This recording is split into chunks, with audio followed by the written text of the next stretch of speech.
Hi, everyone. Welcome to Foresight's Intelligent Cooperation Group. Really happy to see so many of you here. As I think I just said, this is a mix between our book club and everyone who joined our book club is now also subscribed to our Intelligent Cooperation Group. I should say the way that the book Gaming the Future was written is through the work of the Intelligent Cooperation Group throughout the last year. And so we iterated a lot on the ideas in the book. And so now we're really presenting a few projects still that are really on our radar because they're doing exactly the type of work that we think is interesting and want to promote with the book. And we want to have discussions around how to support much of that work. And so the weekend discussions are the one where we really focus on the chapters. And now during the week, we will still be cycling through a few of the projects that we think are too good not to draw more attention to, because ultimately that's what books are for, is to drive more progress on work. I'm really happy to be joined today by Ryan, Calo, and by Clément from Kleros. And we'll start with Ryan first. Ryan will be discussing open robotics. I just want to bring people up to speed in case they want to follow along with parts in the book. We discuss some of Ryan's work in Defend Against Physical Threats, Multipolar Active Shields, where we talk about the importance of openness and innovating systems that have physical actuators attached. And I think to perhaps introduce your work, Ryan, I just want to read out two things from the wonderful article or paper that you published on this, in which you say, like today's PCs, tomorrow's personal robots will have operating systems and run software. They will be able to connect with one another and to the internet, and the hope is that they will be capable of a wide variety of tasks, limited only by end-user imagination. Built unlike PCs, personal robots will have actuators that enable physical interaction with the external world. Then there's a bunch of other things in the abstract, and then you say, open robotics, I will argue, could lead to rapid innovation and growth within the personal robotics sector, just as open computers contributed to the success of personal computing. Closed robotics, however, will move forward more slowly as companies design and some consumers purchase a series of robot appliances, each dedicated to a particular task. And then you continue. But I think this is a really nice introduction, and I really love the metaphor, like in comparing it to PCs. I'm really excited for your talk. Thank you so much for joining us. And we save the Q&A for a little bit after, but yeah, the stage is yours. Thank you, Alison. I appreciate you reading and engaging with that work, which is now, a few years old. It often happens to those of us, and I see many people on this Zoom who fit into the category, who think a little bit ahead about what's around the corner. And I think what's important about thinking ahead is exactly. I think what's important about thinking ahead is that we're not entirely at the mercy of however technology happens to play out because of usually commercial interests. And we're not having always to respond to it when it's already path dependent and ubiquitous, right? And so that's the advantage of thinking ahead. I think the peril of thinking ahead is to fall into a kind of, what the science technology studies field would say was technological determinism. The idea that somehow technology wants a particular thing and heads in a particular direction. And so, as a person working in tech law and policy, it's a constant tension to think about. On the one hand, what are the likely dynamics we're going to see play out, and how can we address them as a society? And then, but at the same time, having a little humility and realizing that things don't always play out the way you think, because technology is adapted, co-opted, changes, it's contingent and dynamic. One of the ways that you can be more confident, never entirely confident, but you can be more confident in how you believe technology will play out, is to look at how technology that is similar, previous and constituent technology, how it played out, right? And so after this paper, years after this paper, I wrote a paper that was called Robotics and the Lessons of Cyber Law, where I drew from our experience, legal experience, institutional experience with the internet, in order to think through what kinds of puzzles robotics would make. And in that particular paper, I called the phenomenon I'm about to discuss briefly as the phenomenon of embodiment. So the idea of robotics, of course, in cyber physical systems is that you have this dynamic, interactive information environment, right? But it's not just bits on the line, it's bones, because this is software that can touch you. And so the way that the law has the bargain that it's struck, the compromise position of the law has with respect to software has been to acknowledge that software is dynamic, constantly updating. It's often shared among multiple parties, open source software in particular, right? And so U.S. Law, common law, has pretty much allowed for the software industry to disavow a lot of the harms that software can lead to, right? It's interesting because like something like Word, Microsoft Word, it says in its little terms of service that this is not warranted for any particular purpose, right? Even though it's Word software. And even if you were a professional writer who got paid by the word, and so you could document just how big your loss was. If Word freezes and you lose your article, right? Too bad. Too bad. You actually don't get all the dollars that you earned by writing each of those words pursuant to some contract with the magazine. And that is because the courts have been quite clear about the limitations of liability. Similarly, when you think about a complex app ecosystem, and you think about personal computers that are valuable because they run a whole bunch of other people's ingenuity, right? The PC, when we first got a PC, we were early adopters in my household. We had a K-Pro. There's a couple things it could do, but really what made PC so exciting was third-party software, third-party inventions, which is something that's well understood in the internet and computing literature. Similarly, when mobile phones came along, what was interesting about mobile phones is that they could do literally whatever you could find in an app store.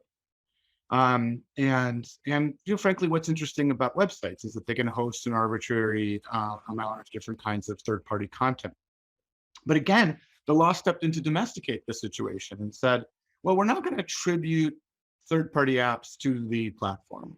We're not going to attribute third-party content to the internet website, and so on. And so once again, you could feel confident building an open platform, opening it up to third-party innovation, and not having to worry terribly that you would constantly be sued for all the bad stuff that happened there. Now, we're second guessing that approach, some of us in the United States and elsewhere, especially in Europe, but because of all the hate speech and disinformation and COVID and all this different stuff, it's not necessarily been wonderful, but that is the bargain that has been struck. So when you think though about robots, and again, the primary difference is being that they literally can touch you, they can cause physical harm. That strategy has never been available for physical harm. It's never been available for physical harm, right? And so you've got cases like the Therac cases where software has a component of these medical testing devices, causes the system to over-deliver radiation, people get burned and hurt, liability, right? The myriad examples, like anytime you're hurt physically, you cannot under US law disavow that by reference to the idea that like, well, it was a third party or whatever, right? In fact, predictable uses by your own consumers, even if they're misuses of the particular thing, can still subject you to liability. Believe me, I teach tort law for a living.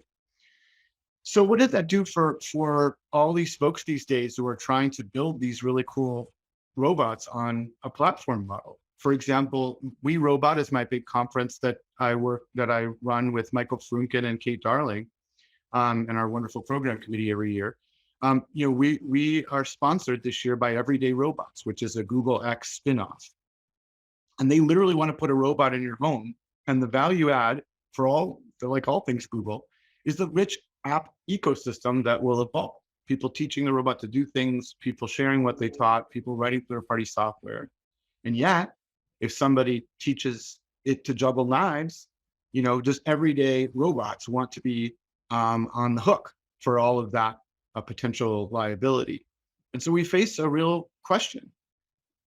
If robots, personal and service robots in particular, are going to take off and they're going to thrive and be as valuable as folks hope, it will likely be on the model that we've seen time and again with personal computing, with mobile, with internet, wherein you create a platform with its own affordances, and very interesting and smart people from all over the place make it more and more and more useful over time, right?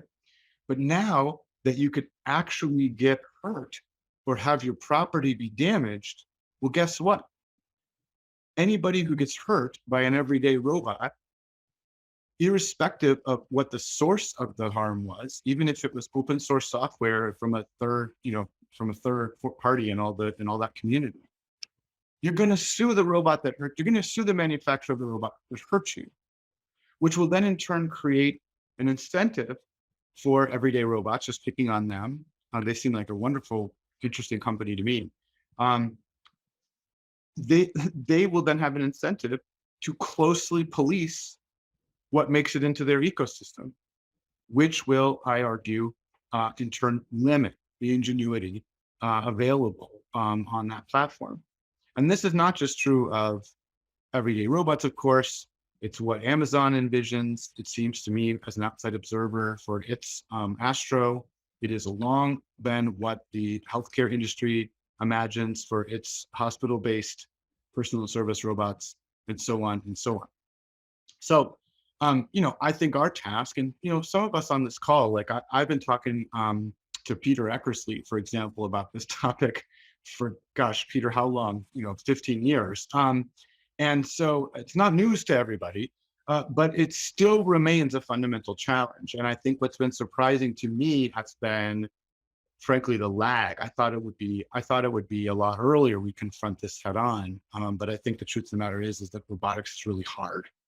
And it's been really, really hard to come up with a commercially viable product. So in the interest of time, because I'm dying to hear from Clement and to hear your questions, I'll stop there, Allison, if I may.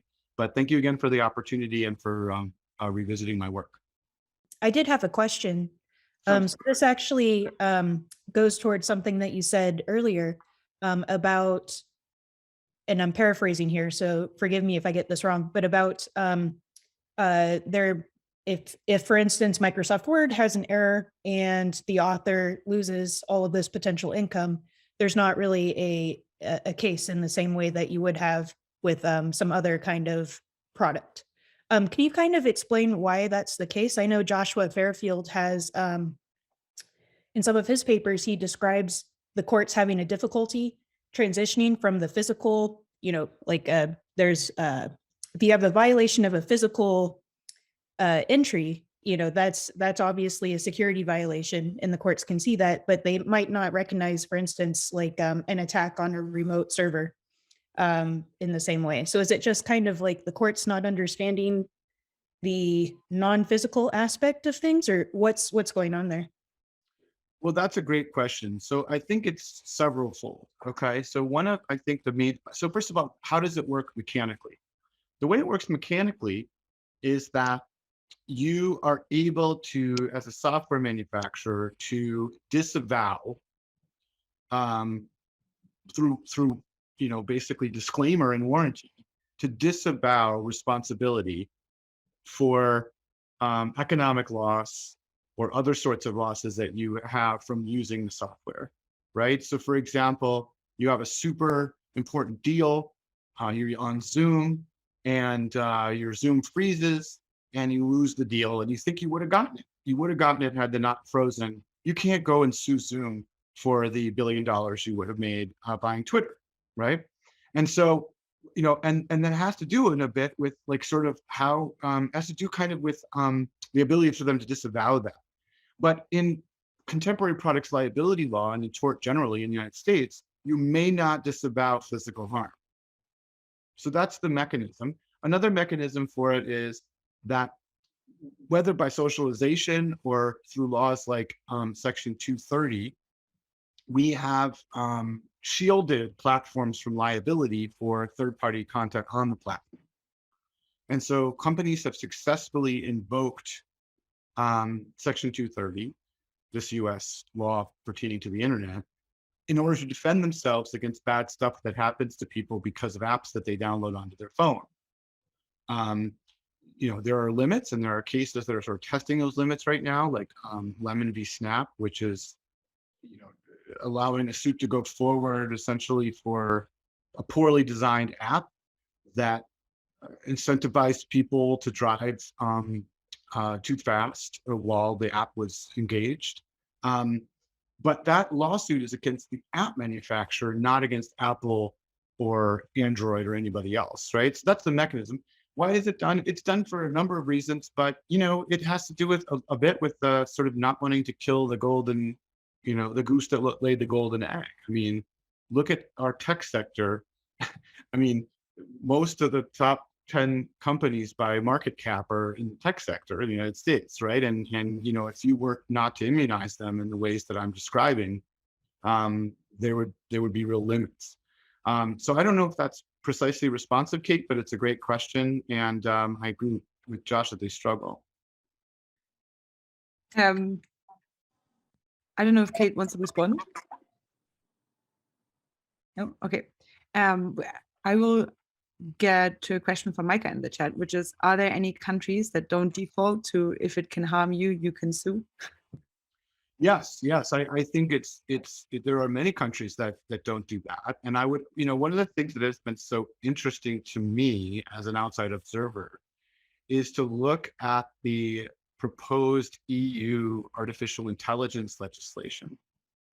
Because what that legislation does is talk about AI in the context of risk, and to apply different levels of scrutiny and requirements depending on the kinds and amount of risk that an AI system presents. And what's notable to me is that physical harm isn't even in the top category. It's human rights that are in the top category, and the next one down is physical harm. We wouldn't do that in our system. Really. And so no, it's not inevitable, right? I mean, I think what's interesting to think about, though, is the United States is doing this, but also we tend to have the most robust products liability litigation in anywhere in the world. I mean, there are many, many things you can sue for in the United States that you cannot sue for in Japan or Germany. You know what I mean? And so, we are pretty permissive when it comes to the plaintiff's bar, and yet we do foreclose liability for this reason. Wonderful. Patrick, go for it. Yes, a question.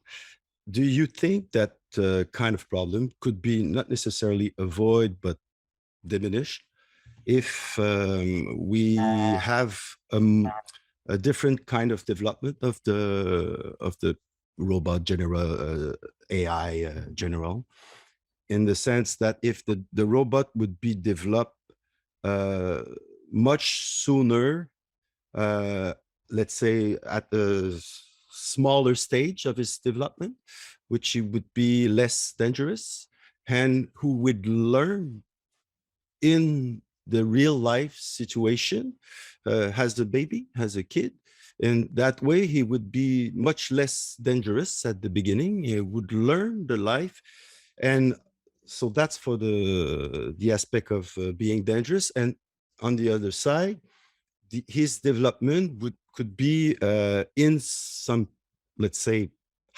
contributing households who would have a contract with the company and would accept some kind of risk in the development of the robot.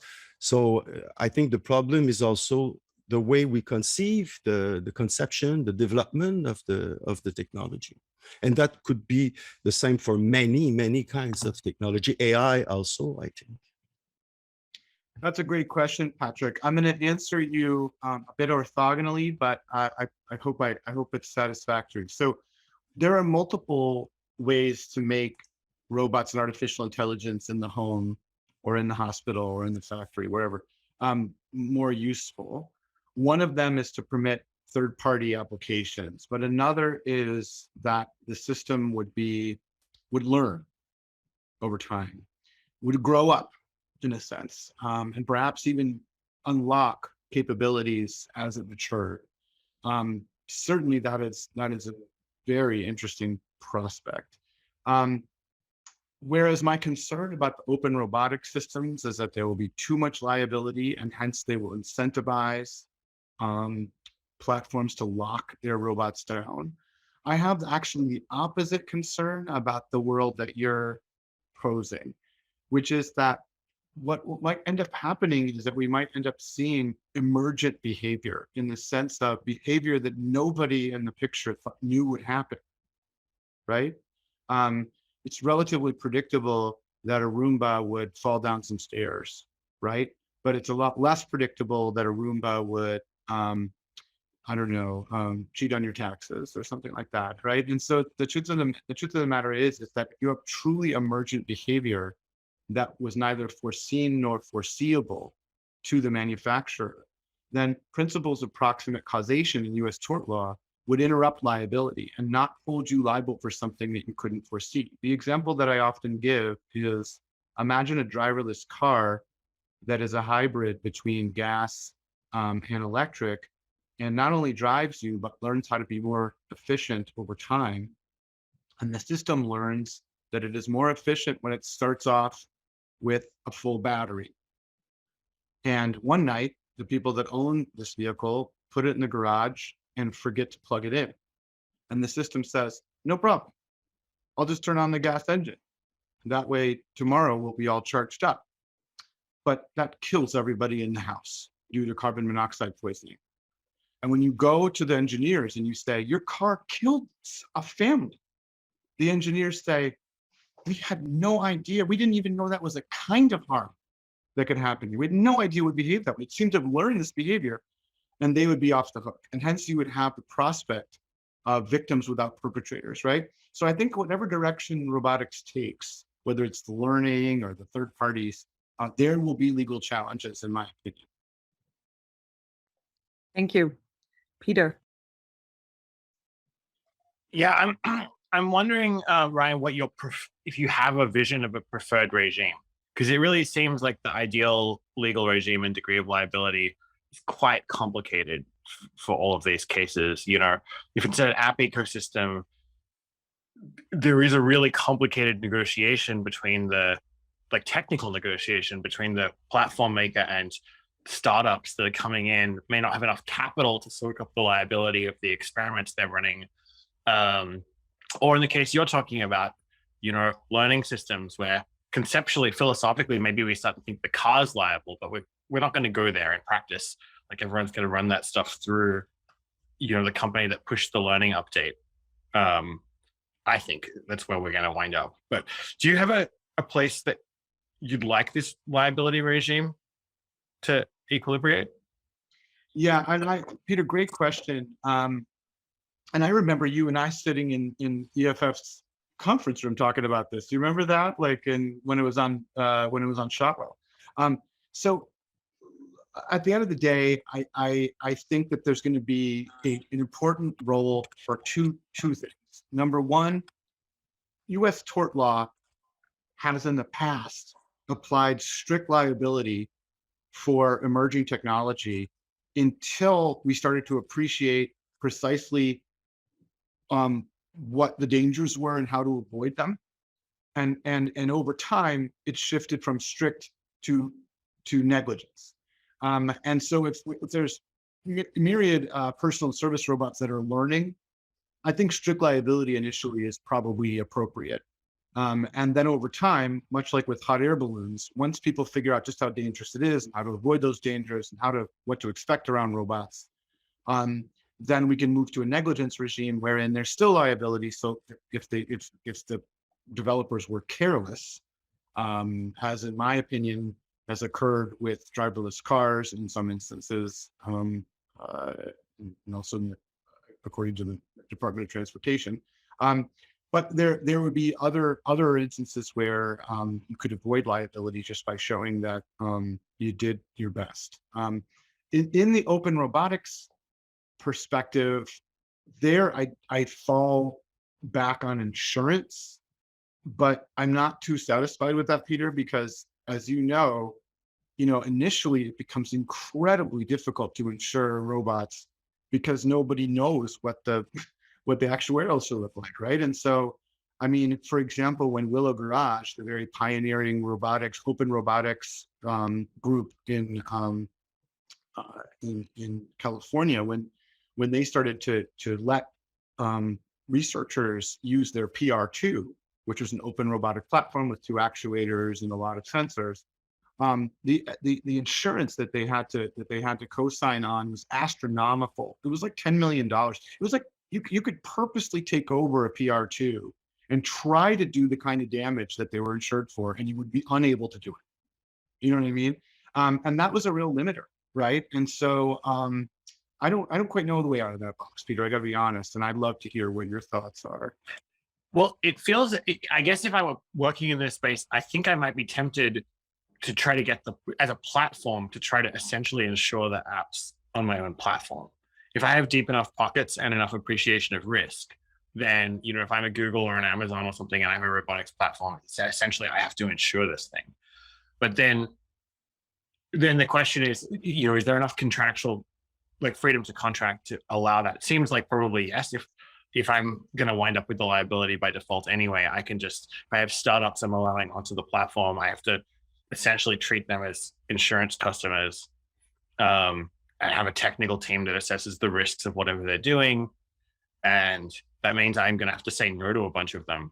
But at least I could not be crazy and demanding $10 million for a device that's not that dangerous. Yeah, that's well put. And I think the limitations I described, wherein you cannot disavow consumer products liability harm, would not apply with an arm's length transaction between firms. And so I like that idea very much. That may be the way we had. Great, thank you. We had one more comment here in the chat from Mark. Mark, I don't know if you want to make that verbally. Yeah. So our other speaker today is from Kleros. So perhaps I'm making this comment prematurely, but with regard to adjusting U.S. liability law, I see that as a hopeless quest. It's too hard to influence it. It's too hard to influence it in rational directions. There are too many pressures on it that entrench many bad precedents. And we're looking forward to a future in which the robots and the robotics don't need to be bought as physical devices from known manufacturers. They can be downloaded as software that you then build with 3D printers or other similar things.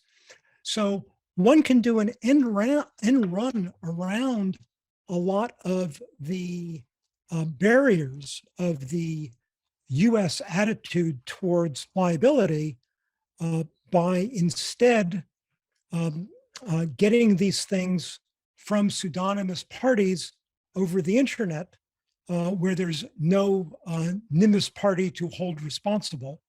And then the issue is what substitutes for liability law, what substitutes for, and the answer should be private insurance arrangements, private warranty arrangements, agreed to by contract and enforced through mechanisms like Kleros on the crypto commerce-based system, rather than turning to existing human legal systems. So certainly efforts to fix the existing legal systems, I applaud those. I'm not trying to stand in the way of them. I just don't hold much hope for progress there. And I think that by building a new system that is informed by what the pathologies are that we want to avoid, we can build a better replacement from the beginning. May I make Mark, thank you so much. May I make a suggestion, Allison? Is that maybe we could hear Julie's question too, and I'll answer them as quickly as possible. I know we're eager to get on to Clément, so yeah. Oh, yeah, and maybe if I can just Mark. So I think like the point Mark are pretty good and interesting.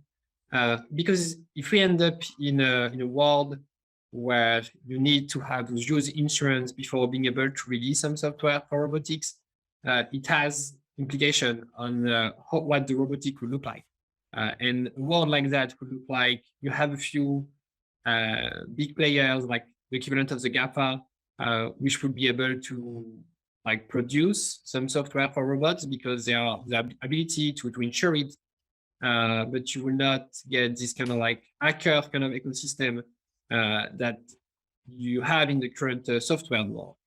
And I think I would prefer to live in the kind of like more hacker world, even if some risk may be uninsured, compared to living in this world which is really controlled by a few actors having the potentiality of getting the insurance. And we can make some parallel with crypto, as Mark has made, like recently we got this UST, like the stable coin, which in fact was not stable, which ended up crashing. Here it was not really much about software, but more about economic design. And like they don't really get an insurance at the level of the stable coin. But individuals were able to take some insurance in other applications, one of which is Stash, which has this claim which is now processed by Kleros, which is also another project I'm working on, in addition to Proof of Humanity.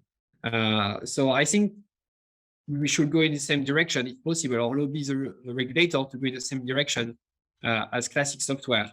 If you don't want to get into a world where you have like very unequal relationship between big actors and individual, and all the hacker are kind of like removed from the equation.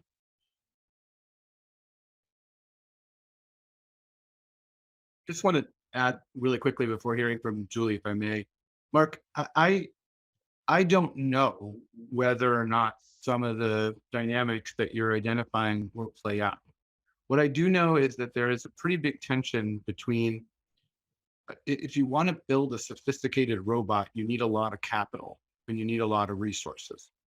And those resources are also going to be deep pockets. So whatever mechanism you choose to distribute it by, you need to recoup your significant investment, especially in hardware. And so if you're buying stuff from the internet that are plans for a robot and you're 3D printing them in your house, I'm confident that law will find a way back to those deep pockets wherever they are, and that they need to be there because we don't live in some world in which we're all willing to cooperate. Rather, we live in a market-driven world. And so if it does unfold, as you say, I understand what you're saying. The challenges for law would be profound. But I think you are making the assumption that only people with deep pockets will be able to produce software for robotics. And I don't think it's going to be the case. Like I also study some robotics, and it's crazy the amount of like the level of robot you can make in just one semester of classes, and technology is going to increase. And so technology is going to make technology easier to make. Before, if you wanted to make some software, it was very hard. Now, like people without access to university, low-income country can just learn on the internet and become very good software developers. So we shouldn't really think about what is the state of robotics now, but more about the state of robotics that we want to have in the future. And if you have too much of the liability, we saw that with the crypto ecosystem. So again, I'm making this parallel.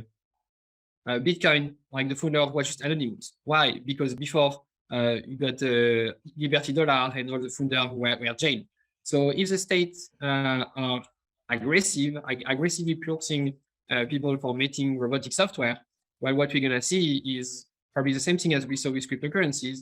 This is going to be anonymous.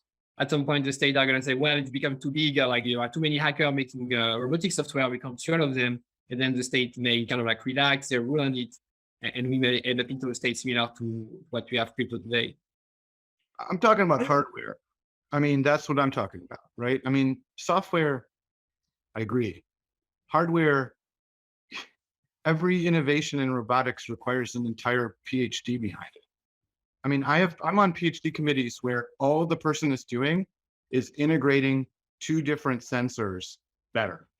I mean, robotics is incredibly difficult, right? And so it's very capital intensive to build a platform that all that software, which I agree could be done by anybody anywhere, could be done because you have this hardware platform that's super expensive to develop and especially difficult to bring down to a price point where folks would be able to purchase it. And I'm not at all confident that 3D printing, for example, is going to really make a dent in that. Clement, you see what I'm saying? Maybe I'm misunderstanding you, but as software, I agree. It's the hardware, I think.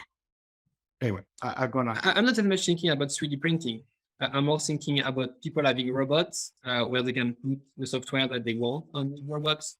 I think that's probably where you can see this kind of like hacker-like innovation. I mean, and I hope you will not end up into like an Apple world where you have like a gatekeeper of the hardware which decide which software you can install on it, because that would be like giving way too much power in those gatekeepers.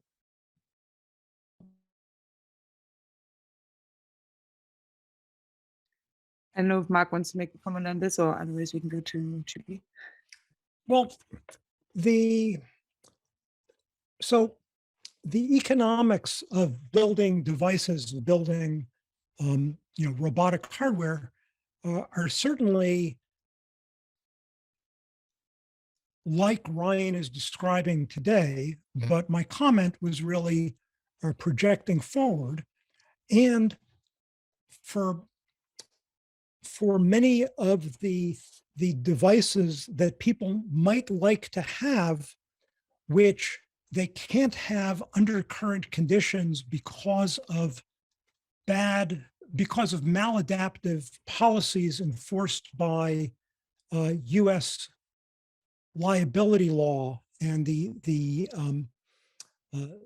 understanding that the courts have of liability, that for the simpler and cheaper side of those might be providable through 3D printing if they're not cost limited, but rather legal system pathology limited. That once again, the publishing over the internet can be an end run around censorship, including censorship of physical devices. Now, physical devices, as you say, have a third-party harm issue that's a distinct issue.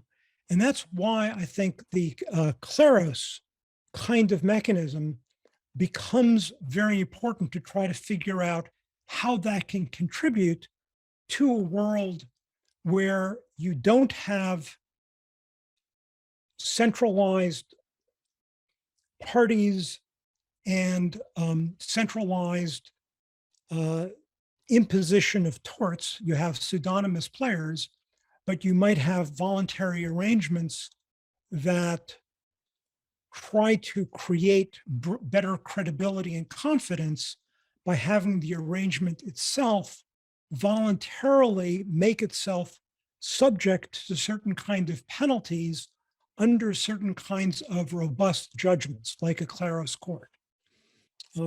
So this is all speculative, but this is, I think, the direction we all need to go. And I also, whenever anybody says anonymous, I want to, and I think this is I think I might have said anonymous early in the conversation. I want us to all remember that what we're talking about is pseudonymous, where pseudonyms can have long-lived and high reputations. Satoshi is pseudonymous and has quite a high reputation. So being pseudonymous can put you beyond the reach of physical coercion and beyond the reach of government courts, but can still enable you to subject yourself to penalties in ways that reinforce credibility of your reputation. You're getting a thumbs up here. I want to loop in also Judy with a comment. You've been so patiently waiting. Thanks for that. And then perhaps we have Ryan answer one more time, and then we move to Clément's presentation, who is not only here to discuss Kleros, I guess like legal arbitration function, but now like a new feature that is on top. So very cool. Julie. Okay. So sorry for this. It's my turn, not the. Okay. I understand that all these questions are very complex and liability for products sold to consumers and for business and everything. I understand that. if we take that from path, another path aside, on the side paths, not focus to release a product to a consumer, or not even to a user, or not even innovative user, but what if we think to develop general robotic with general AI with human? So as a parent, we know that we develop child and it's a monsters. So what they came in a very not inoffensive body, yes, but if they were with the knife and a gun, they will kill everybody. And the parents are responsible for their kids, their act. So, and if you can, could you imagine a kind of home lab, family lab, and with contracts, and a family as code developers in team with engineers, and with a micro body, inoffensive body in a very early stage of AI, and in the purpose to let create, co-create, and co-develop human and AI and robot now in family as not a standardized product, but a unique entity, a new agent in the world with his experience, his identity, his name, and his relation, and with sorry, I'm speaking French. If something turns bad, we unplug this, and we have a responsibility to close the project. But in the more distributed experiment, like on GitHub, when we fork a project and we try something else. So I just want to hear you a more old and experimental way, but in a general purpose, not product. Sorry if I'm not here. I appreciate the provocation. I think in the interest of time, Julie, I can't say much because I'm eager to hear from our co-panelist here. Just to say that if and when we get to a place where it's credible to give agency to the robots themselves, we're really going to have to fundamentally rethink law and legal institutions, because they are premised deeply on the notion that there's a human being who holds a responsibility. And so I've written a little bit about this and happy to share my thoughts in other contexts, but for the sake of time, I appreciate the provocation. Cool. I'll try to dig out what you wrote on this and share it here in the chat if I can find it. Thanks so much, Ryan. Thanks for all of your great questions. And now I'm super happy to have Clément here. I think as we already briefly chatted, Clément is working at Kleros. Federico asked from Kleros actually joined us last year to discuss Kleros arbitration system. And now Clément is here to bring us up to speed on what Kleros has been working on in terms of proof of humanity, and why that's something that's, I think, really worthy of exploration and discussion, with lots of really interesting gamifications apparently that have happened when you were rolling this out. So very interesting to hear.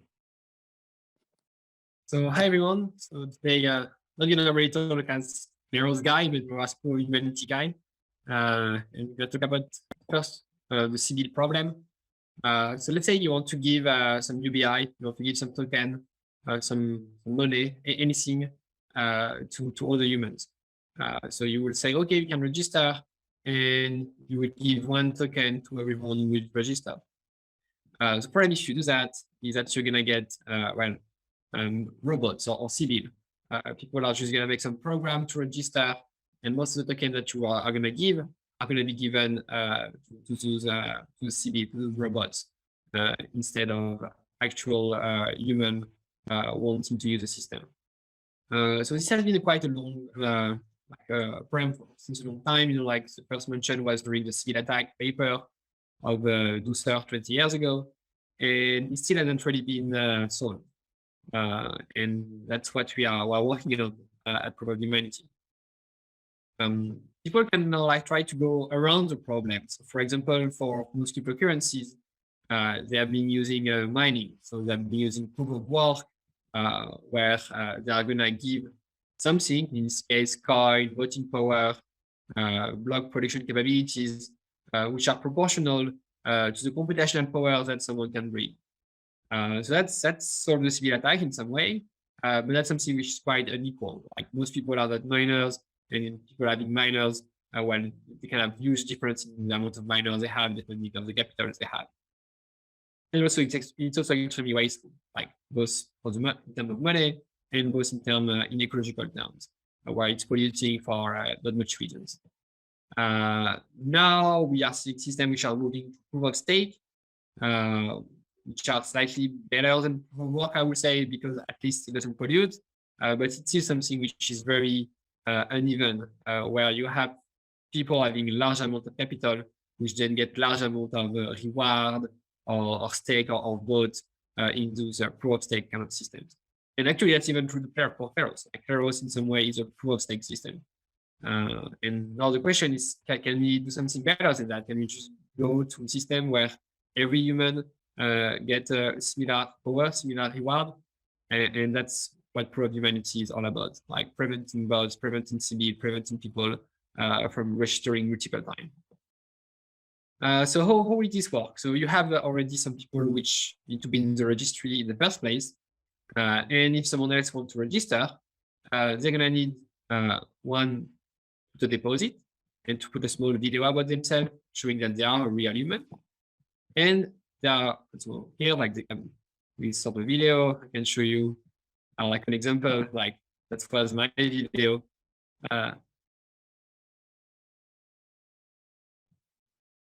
So like, like I show a small video of myself, and then people can see that I'm a human, and they can also like look at this video compared to other people who are registered, and kind of like find out that, well, I was not in this registry at this point.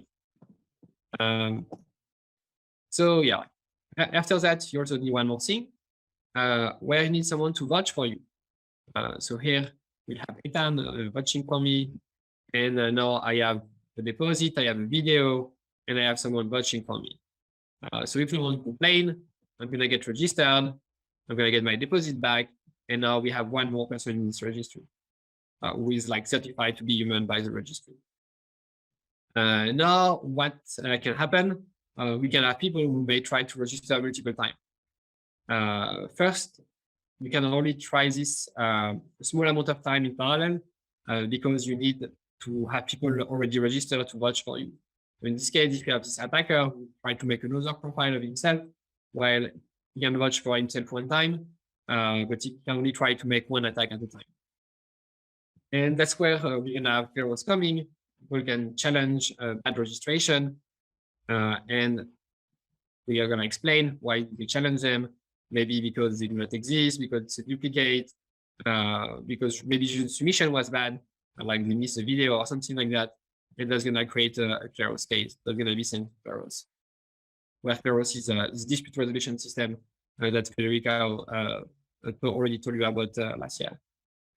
So people can provide evidence, whether like this was a bot or this was someone already registered, or fake profile, or they are missing some element of the video which are required. And then you have this kind of trial by Kleros, where people are going to put arguments on the side, and then Kleros are going to vote to accept or reject this submission. But again, it's only when there are some challenges. Like most of the time, no one complains and someone is added to the registry like automatically. So then Kleros are going to vote, and in this case, they vote to, well, deny the request. So this person, new profile is not going to be added. And also the previous profile, which was vouching for it, in case it's a malicious attempt, will also be removed. So this is quite interesting because we both get a graph of people connection, who is watching for whom. And also if someone is trying to attack the system, you can also remove it from the system. So the system doesn't need to be perfect. And for example, if you need one vouch, well, you just need a system to catch cheater one time out of two, because if you cheat, on average, one time out of two, you will get a new profile, one time out of two, you will lose one of the previous profile. So the system doesn't need to be perfect to work. You just need to catch people at more than 60% rate. And attacker become better, you can always increase the amount of batches which are required. So well, why is it? Why do we use that? Well, first is, as we talked about, is UBI, Universal Basic Income, which is a project of Democracy Earth, where every human which is registered will get one UBI per hour as long as they're in this register. It's also been used for airdrops. Like when you want to promote a project, often you give some free themes, it can be token, it's NFTs with some artwork. That was the artistic intelligence project. So people in humanities, they could ask an AI artist what they wanted. So here, someone probably asked like a enlightened forest, something like that, and then they got the NFT on this project. And if you just allow everyone to ask, you just have a guy making a robot, and this robot is gonna ask all the 500 NFT, and it's gonna get all the NFT for himself. But now, if you are only allowing humans, verified humans, to do that, you end up with a project with 500 different people who have those NFTs, and that's gonna lead to a way better art distribution. But this one is mine, by the way. That's my Twitter background. Some other example of artwork distributed super for humanity. Another use currently is quadratic funding by Gitcoin. So you got Gitcoin, which are giving some grants. So, for example, if you want to contribute to a project by giving some funding to this project, you will get some matching by matching pool. And this matching is made such that multiple people making small contribution are going to lead to something better than one person making a big contribution. So if you have one person giving 10 tokens, you will get 3.3 of matching. If you have one person giving 5 tokens, you will get 2.2 of matching. So if you get 2 people giving 5 tokens, you get 4.4, which is better than 3.3 of matching. Another big use case is the decentralized governance. So if you want to have a project where everyone can get a vote, well, you already need to have a way to find who can vote and how many times you can vote. The classic way to do that was to use tokens. And here, what we can do, because of proof of humanity, we can allow people to have a system with one person, one vote. That's an example of vote which was made with proof of humanity. And you see we are getting like 16,000 people who are registered, so that's quite large by blockchain standard. Yeah, like we can easily get 400 people voting in a single vote. Other use cases which one hasn't been released yet, that people are working on to give some uncollateralized loan. If you want to give loan to people, you want to make sure people can only ask a loan once. Otherwise, you will have some scammer which will ask loan over and over and over. So you need to have also an identity system for that, a civil resistance system, preventing from spamming in a different social network, Discord, Twitter, or maybe like the stuff which are going to replace Discord or the stuff which are going to replace Twitter. You can rate limit people and prevent bots. And for now, like we can like use CAPTCHA, which works, but is providing some quite bad user experience. We're also using phone numbers, but again, phone numbers, you can buy them and you get some farm with phone numbers. On what we are currently working on other product, on extension of the project, we have a project about private identities, because currently everything is public, so everyone can see what everyone is doing, well, that's the privacy concern. So for that, we're going to have some second layer where people can kind of like mix their identity from identities that are linked to themselves. They could basically mix them and get private ones. And another big use case that is like what has been introduced by Vitalik recently are solvable items, because in the crypto world, pretty much everything can be transferred. Or even if something cannot be transferred, you can always sell your account and so transfer those elements. So for that, if you want to give some element which cannot be moved and can only belong to one person, so it can be a badge, it can be a degree, it can be a souvenir. You need to have a way to stick it to an identity so that it cannot be moved.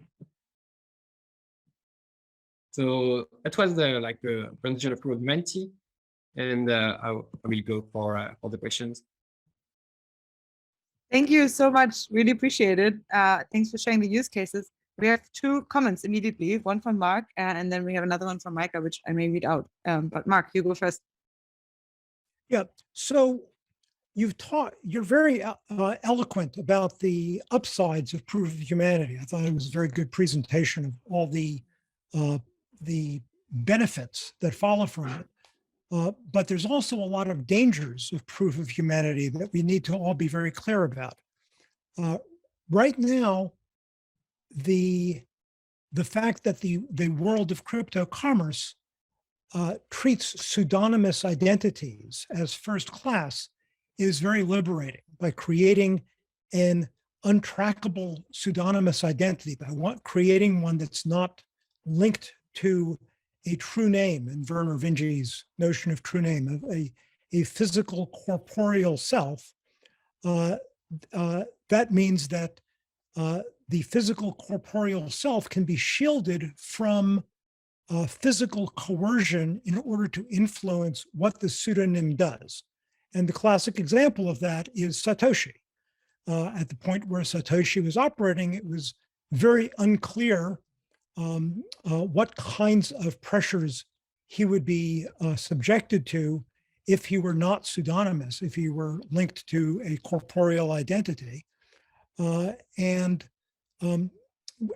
my fear is that proof of humanity will be abused, will be used much too much once it's introduced, especially given the pressures from the jurisdictional legal systems to do things like know your customer and anti-money laundering, that we might end up with a system in which all of the participants are just as subject to physical coercion of their corporeal selves.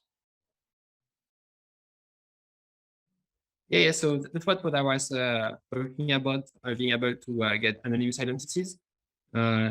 It's the same as with classic token, like we can have system similar to another cache, like with Ethereum. Well, you can see all the addresses and you can see all the transfers, so you can link everything. But fortunately, we have some technologies like another cache, which allows to mix your assets and send them back to other accounts, so that you cannot know which account had which amount of currency. And you can do something similar with identity. It's just that no one has implemented that yet. Proof of humanity, I think it's a bit more like between 1 and 2 years old, so it's still pretty new. But I would expect to have the second layer of proof of humanity to allow pseudonymous identities. But pseudonymous identities said that you can only have one of those identities and not multiple of these.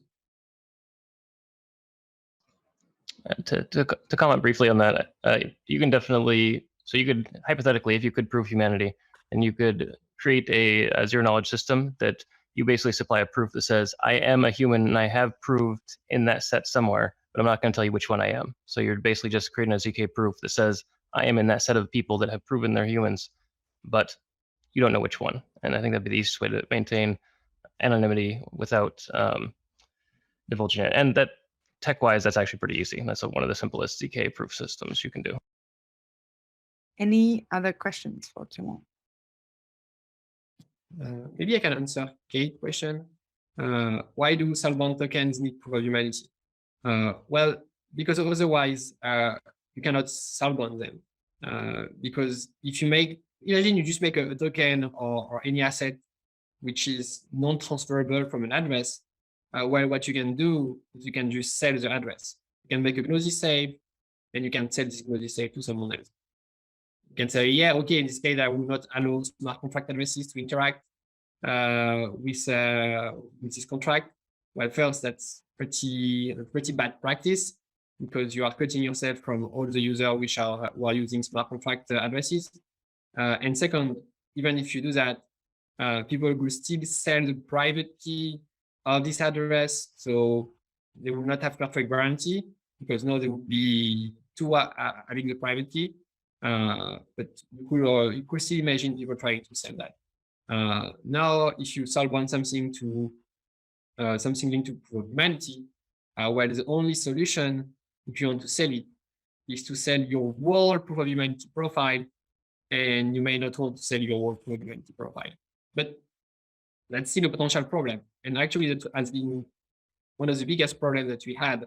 Actually, I have never seen anyone managing to make multiple accounts or register like a deepfake or robot. But what we've seen people who has been what we call subcommitting. So basically, they are paying people to make probability profile and like let them get control of the profile. So you could still have that. You could still have people like selling their profile away, but that's a bit harder to sell your whole profile. You can't sell one item at once. And then even if you can sell your whole profile, you can also recover your profile. So the seller has no guarantee that you will not try to get like a profile after. So again, you need to trust the seller in the same way as with private key accounts. Okay, I know we're already 4 minutes over, but in my email, when I contacted you, you suggested a really interesting challenge that you actually encountered when rolling out Proof of Humanity. Do you just want to speak to that for a second? Well, I think that's just what we just talked about people making like paying people to get accounts. So I think we saw 2 cases of that where they went in low-income countries. I don't know exactly which one, but like in South America, I guess like Spanish-speaking one. And like they came with a computer, and then they basically paid people to make proof of humanity registration, and then they kept the keys of the accounts. So like they were caught and they were removed, but that's actually way harder to find that because people are actually more or less cooperating with the subcomputer. So it's a bit harder to find compared to people making multiple profiles. Yeah, it's crazy that this is actually, I think, happening as you rolled it out. I think Kate also had a few more comments. So Kate, if you want to make them, I would love to hear them. I'm not sure if you're in an environment. Sure, I can ask a quick question. So it seems to me that having one list for multiple different uses is going to be pretty difficult because in some cases, you don't care too much about duplicates. You just kind of want it to be more or less protected. But in other cases, you might not want to have even one symbol or one duplicate. And the difference in security costs between those two versions of the list is going to be huge. And so it seems like for some uses, something like proof of humanity is going to be either it's not going to be strict enough, or it's going to be so strict that the costs are too high for some uses. So you also have a huge advantage of having only one list, because the advantage of being registered in maybe like 2 or 3 applications may outweigh your cost of the registering, like the time you're going to spend doing it. So maybe there is only one application for Proof of Humanity you may not want to register. But now if there are 3, like the benefit are outweighing the cost. So that's the advantage of having one list instead of having different level of security. Now you can also like use different kind of mechanism simultaneously, and that's what Bitcoin is doing, where they are using different like other projects. Sometimes it's other crypto project like Idina, but sometimes it's like centralized stuff like linking your Twitter or Facebook account. So you may want to have multi-factor kind of way to protect against civils. So that can be one solution. And you may also have some system which could benefit from Proof of Humanity without requiring everyone to be registered. So like, for example, if you want to make a decentralized Twitter, you may not require everyone to be registered in Proof of Humanity. But then if you have, let's say you have like even just 1% of your users who are registered in Proof of Humanity, and there is a post which has a million likes and only like 10 are from people in proof of humanity, you could see that this million like is probably fake. So in this case, you will not put this post in a prominent position in the algorithm. So it seems like it might be possible to traverse the graph of endorsements of vouching in such a way that you could get multiple different lists from the same graph. I don't know, just throwing that out there. Yeah, like graph analysis has been a bit, like, I mean, not as much explored as it should. You have all this graph which can give you some hint on whether a profile may actually be real or not. And you could use some algorithm which will be looking at people in proof of humanity. But in addition of seeing if they're registered or not, they could do some analysis of the graph and like give more trust points if the graph analysis show that they are in a more or less central position. Yeah.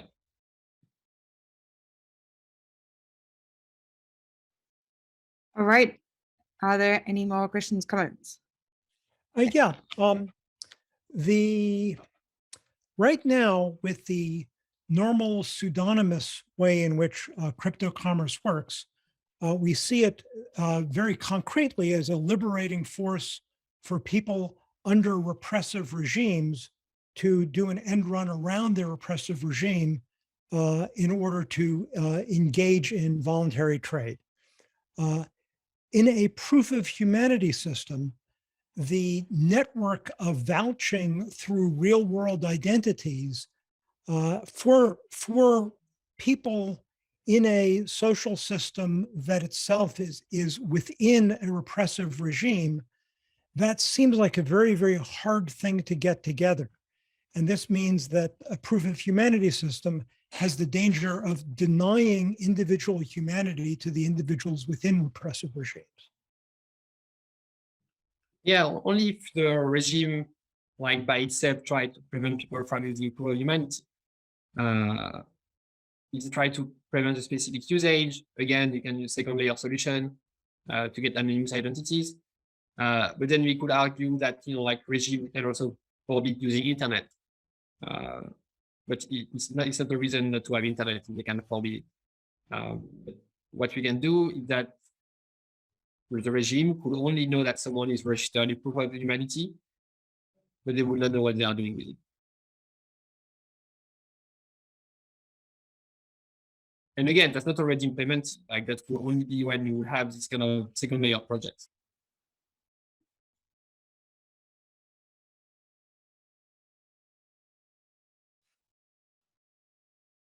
All right. Thank you so much, Clément, for coming and presenting. I think, yeah, many really interesting use cases, and really enjoyed the discussion afterwards too. I hope it wasn't the last time that we got to see you. Ryan already had to hop off. And yeah, for everyone that wants to continue the discussion, I think many of us are always on Discord in the Intelligent Cooperation Group there. I'm really excited to welcome you again on Sunday for the next book club session, and that will be on the next chapter in the book, where we start to dive into crypto commerce, and including with a presentation from Glenn Whale, from Kate Sills, and from Paul Gepheim. So that would be interesting. And yeah, I can't wait to see you on Sunday. It's only a few days, so I hope you enjoy the rest of your days, and we'll see you there.